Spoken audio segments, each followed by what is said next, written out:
എല്ലാവർക്കും നമസ്കാരം. എൻ്റെ പേര് ഡോക്ടർ രജിതൻ. ഔഷധി പഞ്ചകർമ്മ ആശുപത്രി ആൻഡ് റിസർച്ച് ഇൻസ്റ്റിറ്റ്യൂട്ടിലെ സൂപ്രണ്ടാണ്. ഇന്ന് ഞാൻ ഇവിടെ പറയുന്ന വിഷയം പ്രമേഹം. ഇന്ന് ലോകത്തിൽ തന്നെ നോക്കുകയാണെങ്കിൽ ഒരു ആഗോള ആരോഗ്യ പ്രശ്നമായി മാറിക്കൊണ്ടിരിക്കുകയാണ്. വികസ്വര രാജ്യങ്ങളിലും വികസിത രാജ്യങ്ങളിലും പ്രമേഹം അനുദിനം വർദ്ധിച്ചുകൊണ്ടിരിക്കുന്നു. ഏകദേശം 650 മില്യണിൽ അധികം പ്രമേഹ രോഗികൾ ഇന്ന് ലോകത്തുണ്ടെന്നാണ് കണക്കാക്കപ്പെടുന്നത്.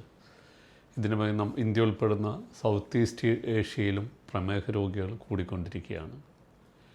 ലോ ആക്ടിവിറ്റി ഹൈ കലോറി എന്നാണ് ഇന്നത്തെ അവസ്ഥ. അതായത് കുറഞ്ഞ ജോലി കൂടുതൽ ഭക്ഷണം, കലോറി കൂടുതലുള്ള ഭക്ഷണം, അതാണ് ഇന്നത്തെ അവസ്ഥ. അപ്പോൾ ഇതാണ് പ്രമേഹത്തിന് അതുകൂടാതെ അപഥ്യമായിട്ടുള്ള വിഹാരങ്ങൾ, ജീവിത രീതികൾ, ഇതൊക്കെ പ്രമേഹത്തിന് കാരണമാവുന്നുണ്ട്. പ്രമേഹം എന്ന് പറഞ്ഞാൽ പ്രഭൂതാവില മൂത്രത എന്നാണ്. മൂത്രമൊഴിക്കുമ്പോൾ അങ്ങനെ ആദ്യം കണ്ടെത്തിയത് പ്രമേഹത്തിന്. മൂത്രമൊഴിക്കുമ്പോൾ പ്രത്യേക കളറ് ഉണ്ടാവുക, മൂത്രത്തിന് ഇതുണ്ടാവുക, അമിതമായുള്ള വിശപ്പ്, അമിതമായ ദാഹം, അമിതമായ ക്ഷീണം, അമിതമായ വിയർപ്പ്, ഈ ശരീരത്തിന് പ്രത്യേക ഗന്ധം, അതുകൂടാതെ ഇരിക്കുന്നതിലും കിടക്കുന്നതിലൊക്കെ താല്പര്യം, ശരീരത്തിൻ്റെ ഭാരം കുറഞ്ഞു വരിക, പിന്നെ ഒന്നിലൊരു താല്പര്യമില്ലാതിരിക്കുക, ഇതൊക്കെ അതും കൂടാതെ ശരീരത്തിന് കുത്തി പോകുന്ന പോലെ വേദന, ശരീരത്തിന് ഭാരം അങ്ങനെ തുടർച്ചയായി കുറഞ്ഞുകൊണ്ടിരിക്കും. ഇതൊക്കെ പ്രമേഹത്തിൻ്റെ ലക്ഷണങ്ങളായിട്ട് സാധാരണ കാണുന്നതാണ്. പ്രമേഹ രോഗത്തിന് വളരെയധികം കാരണങ്ങളുണ്ട്. ഇപ്പോൾ നമ്മൾ ഭക്ഷണം, ഇപ്പോൾ ഒന്ന് carbohydrate, low activity high calorie എന്ന് പറഞ്ഞു. അപ്പോൾ അതുമാതിരി തന്നെ നമ്മുടെ ഭക്ഷണത്തിലുള്ള വ്യത്യാസങ്ങൾ, ഇരിക്കുന്നതിലും കിടക്കുന്നതിലുള്ള താല്പര്യം. ഇന്ന് നമ്മുടെ ജീവിതത്തിൽ തന്നെ നോക്കുകയാണെങ്കിൽ ഇരിക്കുക അല്ലെങ്കിൽ കിടക്കുക, അതാണ് കൂടുതൽ സമയം നമ്മൾ ചെയ്യുന്നത്. കാരണം നമ്മൾ ദേഹം കുനിഞ്ഞുകൊണ്ടുള്ള ജോലികളോ അടിക്കുക തുടയ്ക്കുക ഇങ്ങനെയുള്ള ജോലികളോ ഒന്നും ചെയ്യുന്നില്ല.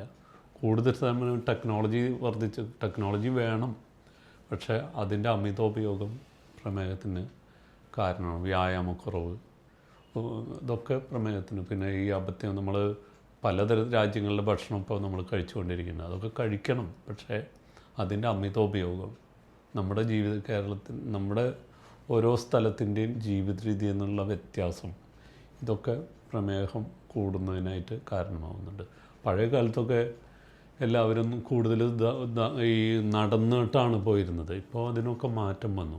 ദേഹം അനങ്ങിയുള്ള ജോലികളൊക്കെ കുറഞ്ഞു വരികയാണ്. ഞാൻ നേരത്തെ പറഞ്ഞ പോലെ ടെക്നോളജി വേണം, പക്ഷേ നമ്മൾ അതിൻ്റെ അമിതോപയോഗത്തിലെത്തിക്കഴിഞ്ഞു. അതുതന്നെയാണ് പ്രമേഹം നമ്മളിൽ കൂടാനും വരാനും ഒക്കെ കാരണമായിട്ടുള്ളത്. പ്രമേഹ രോഗികൾ ലോ കലോറി ആയിട്ടുള്ള ഭക്ഷണം ഉപയോഗിക്കണം. കാരണം സാധാരണ നമ്മൾ കേരളീയരുടെ ഭക്ഷണം എന്ന് പറഞ്ഞാൽ കാർബോഹൈഡ്രേറ്റ് കൂടുതലാണ്. മറ്റു രാജ്യങ്ങളെ അപേക്ഷിച്ച് ഇന്ത്യയിൽ തന്നെ മറ്റു സ്റ്റേറ്റുകളെ അപേക്ഷിച്ച് കേരളത്തിലെ ഭക്ഷണത്തിൽ കാർബോഹൈഡ്രേറ്റിൻ്റെ അളവ് കൂടുതലാണ്. അപ്പോൾ കാർബോഹൈഡ്രേറ്റ് കുറഞ്ഞ ഭക്ഷണങ്ങൾ, കാർബോഹൈഡ്രേറ്റ് ഇപ്പോൾ അരിയും ഒന്നും ഉപേക്ഷിക്കാൻ പറയുന്നില്ല, കാർബോഹൈഡ്രേറ്റ് ഉപേക്ഷിക്കാൻ പറയുന്നില്ല. ഉപേക്ഷിച്ച് കഴിഞ്ഞാൽ നമ്മൾ വളരെ വീക്കാവും പെട്ടെന്ന്. അപ്പോൾ അതുകൊണ്ട് അതിൻ്റെ അളവ് കുറയ്ക്കുക, കാർബോഹൈഡ്രേറ്റ് കുറഞ്ഞ ഭക്ഷണം. പിന്നെ ഭക്ഷണം എന്ന് പറഞ്ഞാൽ ഇടവിട്ട് ഭക്ഷണം കഴിക്കുക. ഇപ്പോൾ നമ്മൾ ഈ ജോലിയിൽ ഒന്നും ഇല്ലാത്തവരാണെങ്കിൽ അത് കൂടുതൽ സാധിക്കുകയുള്ളൂ. അപ്പോൾ രാവിലെ ഒരു എക്സാമ്പിൾ പറയുകയാണെങ്കിൽ ഒരു 6 ഇഡ്ഡലി കഴിക്കുമെന്ന് വിചാരിക്കുക. അപ്പോൾ അതിൻ്റെ ഡോസ് നമ്മൾ 6 എന്നുള്ള 3 കുറയ്ക്കുക രാവിലെ ബ്രേക്ക്ഫാസ്റ്റ്. അതിനുശേഷം ഉച്ചഭക്ഷണത്തിനും രാവിലത്തെ ഭക്ഷണത്തിനും ഇടവേളകളിൽ ആ ബാക്കിയുള്ള ഭക്ഷണം കഴിക്കുക. അങ്ങനെ പ്രമേഹ രോഗി ഒരു 5 നേരമായിട്ട് ഭക്ഷണം ക്രമീകരിക്കുക. പിന്നെ ഈ വയറിൻ്റെ ഭാഗത്ത് കൊഴുപ്പ് അടിഞ്ഞുകൂടാതെ അവസരം ഉണ്ടാക്കാതിരിക്കുക. അങ്ങനെയുള്ളതൊക്കെ പ്രത്യേകം ശ്രദ്ധിക്കണം. അരിയും ഗോതമ്പും ഒരു പരിധി വരെ സമമാണ് ശരിക്ക്. അപ്പോൾ പക്ഷേ അരി അതിൻ്റെ ഗ്ലൈസിമിക് ലോഡ്, ഗ്ലൈസിമിക് ഇൻഡെക്സ് എന്നൊക്കെ പറയുന്നതൊക്കെ ഏകദേശം ഒരു സമയത്ത് വരും. പക്ഷേ എന്നാലും ഗോതമ്പ് കുറച്ചും കൂടി സമയമെടുത്തിട്ടേ ദഹിക്കുകയുള്ളൂ. അപ്പോൾ കാർബോഹൈഡ്രേറ്റിൻ്റെ ലെവലിൽ ചെറിയൊരു ഡിഫറൻസേ ഉള്ളൂ. അപ്പോൾ അരിയും ഗോതമ്പും നമ്മൾ ഉപയോഗിക്കുന്നതിൽ വലിയ വ്യത്യാസമൊന്നുമില്ല. പക്ഷേ ഇന്ന് നമുക്കൊന്ന് കിട്ടുന്ന അരികളൊക്കെ നന്നായി പോളിഷ് ചെയ്തിട്ടുള്ള തവിട് കളയാത്ത അരി ഉപയോഗിക്കുന്ന ഏറ്റവും നല്ലത്. ഈ പോളിഷ് ചെയ്യുമ്പോൾ ഓരോ ദിവസവും പോളിഷ് ചെയ്തിട്ടുള്ള അരി കിട്ടുമ്പോൾ ആ പോളിഷ് ചെയ്യുമ്പോൾ കാർബോഹൈഡ്രേറ്റ് മാത്രമായിട്ടാണ് അതിൽ വരുന്നത്. ആ കാർബോഹൈഡ്രേറ്റിനെ ഈസി ആയിട്ട് അബ്സോർബ് ചെയ്യും ശരീരത്തിലേക്ക്. അത് മാത്രമാണ് അരിയും ഗോതമ്പും തമ്മിലുള്ളൊരു വ്യത്യാസം. ശരിയായ അരിയും ശരിയായ ഗോതമ്പും തമ്മിൽ വലിയ വ്യത്യാസമൊന്നുമില്ല, തവിട് കളയാത്ത അരിയും ഗോതമ്പും തമ്മിൽ.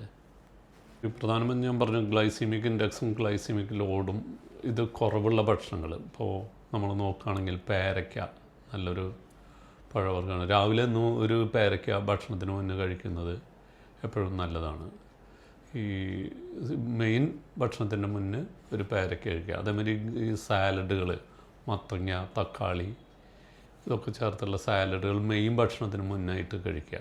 പിന്നെ ഇലക്കറികൾ കൂടുതൽ കഴിക്കുക. പിന്നെ പ്രോട്ടീൻ കൂടുതലുള്ള പഴങ്ങൾ കൂടുതൽ കഴിക്കുക. ഈ പ്രധാനമായിട്ടും ഉപേക്ഷിക്കേണ്ട പഴവർഗ്ഗങ്ങൾ എന്ന് പറയുന്നത് നമ്മൾ മാങ്ങ, പിന്നെ അതുപോലെ തന്നെ ഈ തണ്ണിമുത്തൻ, പൈനാപ്പിൾ, നേന്ത്രപ്പഴം, ഈ പഴങ്ങളൊന്നും കഴിക്കരുത് കഴിയുന്നതും. ഇപ്പം അതുപോലെ തന്നെ ഇതൊക്കെ ഇപ്പോൾ ഈ നേന്ത്രപ്പഴമൊക്കെ പച്ച നേന്ത്രപ്പഴം കഴിക്കുന്നതിലും പുഴുങ്ങി കഴിഞ്ഞാൽ പെട്ടെന്ന് ഷുഗർ കൂടും. അപ്പോൾ അങ്ങനെയുള്ള ഭക്ഷണങ്ങളൊക്കെ ഒഴിവാക്കുക. അപ്പോൾ തക്കാളിയൊക്കെ കഴിക്കുന്നത് നല്ലതാണ്. നെല്ലിക്ക, തക്കാളി, ഈ ഞാവൽപ്പഴം, ആപ്പിള്, പിന്നെ പുളിയുള്ള ഫ്രൂട്ട്സൊക്കെ ഒരുവിധം ഗ്ലൈസിമിക് ലോഡും ഗ്ലൈസിമിക് ഇൻഡെക്സും ഒക്കെ കുറവായിരിക്കും. അപ്പോൾ അതൊക്കെ കൂടുതൽ കഴിക്കാം. കൂടുതൽ എന്ന് പറഞ്ഞാൽ ഒരു ലിമിറ്റിൽ അനുസരിച്ച് കഴിക്കാവുന്നതാണ്. പച്ചക്കറി പൊതുവേ നമ്മൾ ഏറ്റവും ഗ്ലൈസിമിക് ലോഡും ഗ്ലൈസിമിക് ഇൻഡെക്സും ഉള്ള പച്ചക്കറികൾ എന്ന് പറയുന്നത് പൊട്ടറ്റോ, ഉരുളക്കിഴങ്ങ്, കൊള്ളിക്കിഴങ്ങ്, കപ്പ, ഇതൊക്കെയാണ്. അപ്പോൾ അങ്ങനത്തെ നമ്മൾ ഉപേക്ഷിക്കണം. ഇലക്കറികൾ, ഇപ്പോൾ ഈ ചെറുപയർ തുടങ്ങിയുള്ള ഇതുകളൊക്കെ കഴിക്കുക. കാബേജ്, ഇതൊക്കെ നമുക്ക് കഴിക്കാവുന്നതാണ്. വിവിധതരം ഇലക്കറികൾ നമ്മുടെ നാട്ടിലുള്ള നാടൻ ചീര, കുപ്പച്ചീര, ഇത് മുരിങ്ങയുടെ ഇല, ഇങ്ങനെയുള്ള ഇലവർഗ്ഗങ്ങളൊക്കെ ഒരു പരിധി കഴിക്കണം. അതേപോലെ പ്രോട്ടീൻ, പ്രമേഹ രോഗിനെ സംബന്ധിച്ച് ഏറ്റവും ആവശ്യമുള്ളതാണ് പ്രോട്ടീൻ കൂടുതലുള്ള ഭക്ഷണങ്ങൾ കൂടുതലായിട്ട് ഉപയോഗിക്കണം. കാർബോഹൈഡ്രേറ്റിനേക്കാളും കൂടുതൽ ആവശ്യമുള്ളത് പ്രമേഹ രോഗിനെ സംബന്ധിച്ച് പ്രോട്ടീൻ തന്നെയാണ്. എല്ലാ ഭക്ഷണവും മിക്കവാറും കാർബോഹൈഡ്രേറ്റ് ആയാലും പ്രോട്ടീൻ ആയാലും ഫാറ്റ് ആയാലും ശരീരത്തിൽ ചെല്ലുമ്പോൾ കൂടുതലുണ്ടെങ്കിൽ ഒക്കെ ഈ നമ്മുടെ ഗ്ലൂക്കോസായിട്ട് മാറ്റി ശരീരത്തിൽ സ്റ്റോർ ചെയ്യും. പക്ഷേ ഈ പ്രോട്ടീൻ ഗ്ലൂക്കോസായി മാറണമെങ്കിൽ കൂടുതൽ സമയം വരും. കാർബോഹൈഡ്രേറ്റ് നേരിട്ട് തന്നെ ഇതായിട്ട് മാറും. അപ്പോൾ അതുകൊണ്ട് അങ്ങനെയുള്ള പച്ചക്കറികൾ കൂടുതൽ ഉപയോഗിക്കുക. മധുരക്കിഴങ്ങ് പ്രമേഹ രോഗികൾക്ക് ഒരു നല്ലൊരു ഭക്ഷണമാണ്.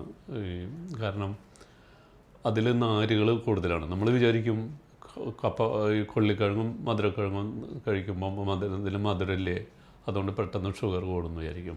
പക്ഷേ അത് വ്യത്യാസമുണ്ട്. അതിൻ്റെ ഗ്ലൈസീമിക് ലോഡ് കുറവാണ് മധുരക്കിഴങ്ങിൻ്റെ. അതുകൊണ്ട് മധുരക്കിഴങ്ങ്, പൊട്ടറ്റോ ഒക്കെ വളരെയധികം പെട്ടെന്ന് ഷുഗർ കൂട്ടുന്നതാണ്. അപ്പോൾ അതൊക്കെ നമ്മൾ ഉപേക്ഷിക്കുക.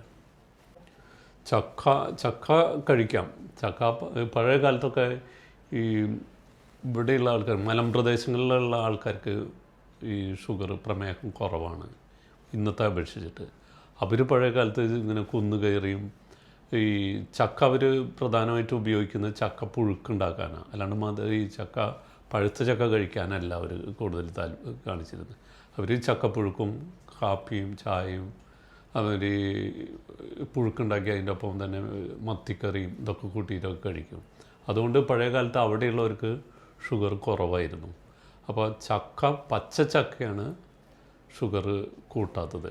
ഇപ്പോൾ ഒരു അരഭാഗം ചക്കപ്പുഴുക്ക്, കാൽഭാഗം ഒരു എന്തെങ്കിലും പ്രോട്ടീനുള്ള തോരൻ, കാൽഭാഗം വെള്ളം. അതായത് അരഭാഗം ചക്കപ്പുഴുക്ക്, കാൽഭാഗം പ്രോട്ടീനുള്ള തോരൻ, പിന്നെ വെള്ളം, ഇങ്ങനെയുള്ളൊരു ഭക്ഷണക്രമം ആയിട്ട് കഴിക്കുകയാണെങ്കിൽ കൂടുതൽ നല്ലതാണ്. അപ്പോൾ പഴുത്ത ചക്ക എന്തായാലും ഷുഗർ കൂട്ടുന്നതാണ്. പിന്നെ ചക്കയിൽ 70-75% വെള്ളമാണ്. ബാക്കി നാരുകൾ, പിന്നെ പാക്റ്റിൻ എന്ന് പറഞ്ഞൊരു സാധനമുണ്ട്, അതും ഷുഗർ കുറയ്ക്കുന്നതാണ്. അപ്പോൾ പച്ചച്ചക്ക കഴിക്കുന്നത് പ്രമേഹ രോഗിനെ സംബന്ധിച്ച് ഒരു നേരത്തെ ആഹാരം പച്ചച്ചക്ക പുഴുക്കാക്കി കഴിക്കുന്നത് ഏറ്റവും നല്ലൊരു ആഹാരമാണ്. പ്രമേഹ രോഗം എത്ര തരത്തിലുണ്ട്?